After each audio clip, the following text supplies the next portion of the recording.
Hello and welcome to our weekly wrap. One of the main focuses this week has been the Fed minutes release. This was of particular interest not only because of the content of the release, but also the way in which the release happened.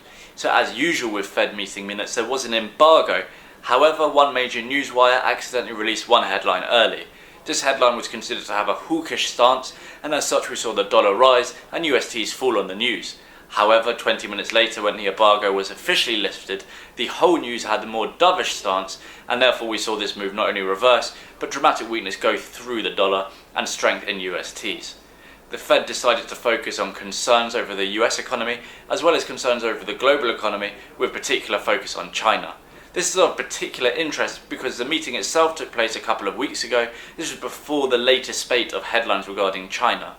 So what has happened since then, the PBOC have weakened the yuan, and we've also seen continued weakness in the Chinese stocks, with the Hang Seng today entering bear market territory. As such, we have seen continued weakness in the dollar from the release all the way through to the back end of the week, and away from the dollar we've also seen weakness in emerging market currencies.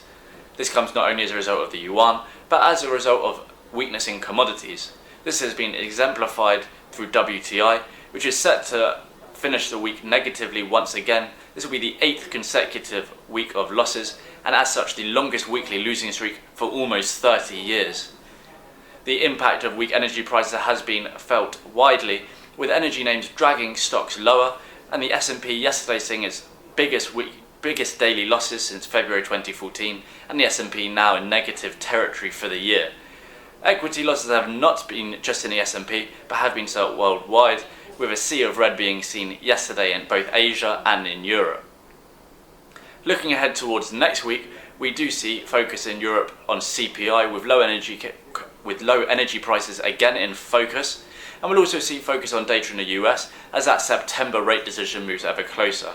Over in Asia, there will be continued focus on China after once again after the Hang Seng today finish in bear market territory.